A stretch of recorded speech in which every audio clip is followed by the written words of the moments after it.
While most people ignore or even hate insects, some LSU students love those creepy crawlers. Kelsey White tells us how one club on campus gets up close and personal with the bugs. Bugs. Scary to some, annoying to others, but to entomology grad student Mike Farrow, bugs are what he loves. When I was a kid, we went to the state fair. I lived in Missouri, and I would visit the insect collections that the 4-H students put together. Here you have all of this wild variety and lots of little bits and pieces, and they were very beautiful. Farrow works in the Louisiana State Arthropod Museum at LSU, sorting and identifying specimens. He's also the president of the Entomology Club. There's a lot of adventure to be had when you're interested in collecting bugs. The recent adventures for the club involve collecting specimens in the Great Smoky Mountains. Occasionally you run into a bear, you run into people that are, hikers that are interested in what you're doing.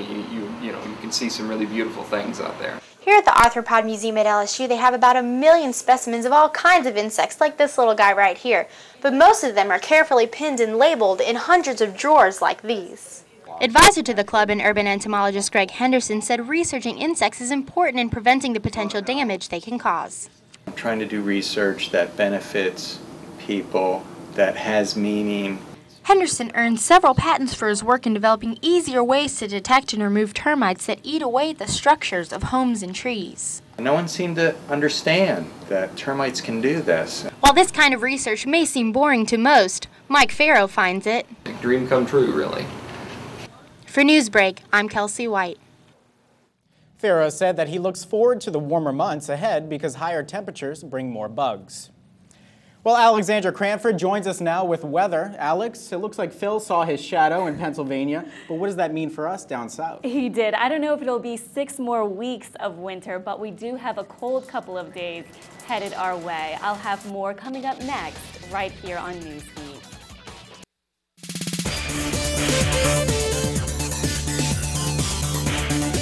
Welcome back to Newsbeat. I'm Alexandra Cranford.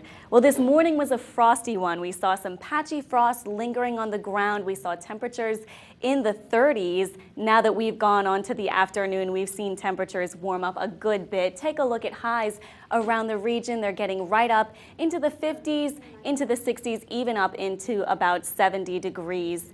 Here in our area, about into the low 60s, and here, right here in Baton Rouge, our high is topping out right at about 60 degrees, and it's a really great day out there. Yesterday, we had those nice clear conditions, and those are lingering around the area, making it nice and sunny out there today. We're also feeling some winds coming in from the west-northwest, and it's a pretty day out there. As we head into the evening, we'll start to feel yet another cold front sliding through from the north, bringing with it some really cold Canadian air. So we'll be dropping into the 30s this evening. We'll hit an overnight low right at the freezing point. So there's a chance we could see a light freeze tonight. It'll be cold and clear again tonight, like most nights this week. And as that front moves through overnight, we'll see its effects in the really chilly temperatures.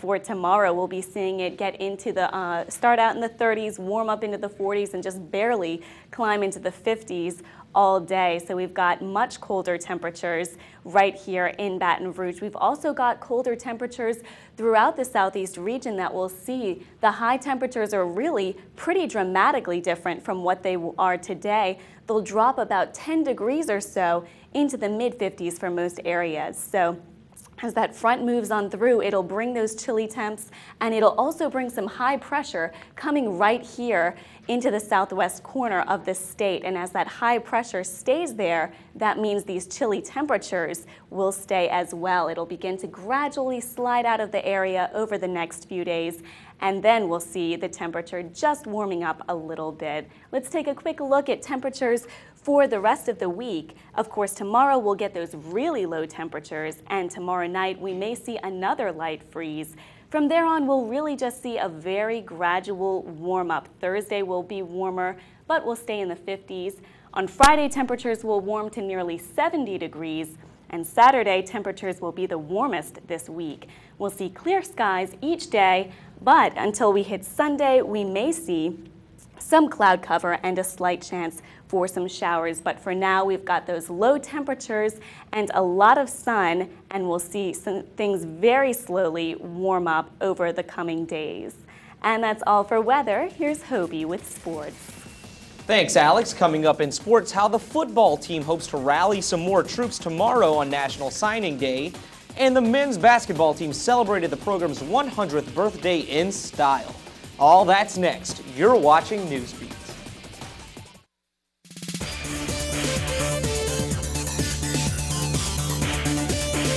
Welcome back to Newsbeat, everybody. Well, the LSU basketball team took the cake on Saturday night on the program's 100th anniversary game as they beat Arkansas 79-69. Bo Spencer took over the game for the Tigers, scoring 21 points for the game, with Marcus Thornton and Chris Johnson following with 18 apiece. Later this week, the Tigers will head on down to Athens for another SEC battle as they take on the Georgia Bulldogs. Well, the women's basketball team took on the best in the SEC West this weekend as they faced undefeated Auburn in the PMAC on Sunday. And Auburn kept their record rolling as they beat the Lady Tigers 66-55. Kristen Morris led the team with points scored with 14 on the day and also had 4 steals. The ladies will hope to regain their composure on Thursday night as they take on Arkansas at 8 o'clock. And tomorrow, the LSU football team will try to get another few helping hands for the future of the program with National Signing Day. A few guys that the Tigers have commits from are quarterback Russell Shepard, who is currently enrolled in classes, safety Craig Lawston, and cornerback Jansen Jackson. 2 commits that are flying high on the Tigers' radar are wide receiver Ruben Randall and defensive end Barkevius Mingo. All of the action will be going down tomorrow, starting at 10 a.m. on ESPNU. And some scary news for the Hornets last night. All-star point guard Chris Paul went down at the end of the third quarter and did not return to the game. No word has been released on what Paul's injury is, but it is believed to be the upper part of his right leg. Also, when Paul went out, the Hornets gave up a 17-point lead to the Trailblazers and gave Portland a win by the score of 97-89. Well, that's all we have for you today in sports. Here's Melissa with entertainment. Coming up, a suspenseful film holds on to the top spot this weekend in the box office. That's next in entertainment.